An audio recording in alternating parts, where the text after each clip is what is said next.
ತಾತ ಏನ್ ಅಂಗಡಿ ಇದು? ಏನ್ ಅಂಗಡಿ?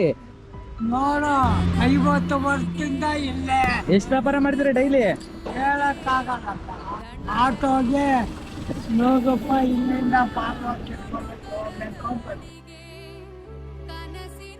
ಇಲ್ಲಿರೋ ಐಟಮ್ ಎಲ್ಲ ಯಾವತ್ತನ ಖಾಲಿ ಮಾಡಿದ್ದೀರಾ? ಎಲ್ಲ ಖಾಲಿ ಆಗುತ್ತಾ? ಈಗ ಇದೆಲ್ಲ ಎಣ್ಸಿ ಎಷ್ಟಿದೆ ಅಂತ ನಾನು ತಗೊಂತೀನಿ. ಎಲ್ಲ ಇದೆಲ್ಲ ಎಲ್ಲಕ್ಕೂ ತಗೊಂಡ್ರೆ ನಿಮ್ಗೆ ಖುಷಿ ಆಗುತ್ತಾ?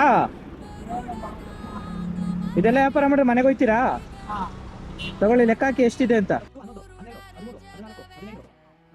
ನಮ್ಮ ಹೆಂಗಸರು ತೀರೋಗ್ಬಿಟ್ಟು. ನೀವು ಒಬ್ಬರೇ ಇರೋದಾ?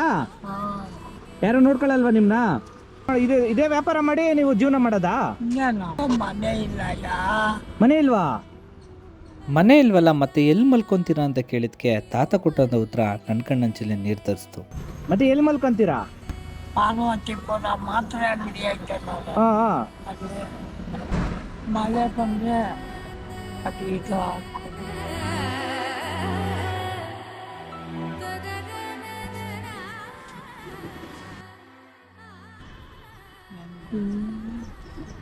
ಏನ್ ಮಾಡ್ತೀರಾ ಈ ದುಡ್ಡನ್ನ? ನಾನು ಹಾ. ಊಟಗೆ ಅದು ಮಾಡ್ಕೊತೀನಿ. ನಾಳೆ ಇದ್ರಲ್ಲಿ ಬಂಡವಾಳ ಹಾಕಿ. ಆಯ್ತಪ್ಪ.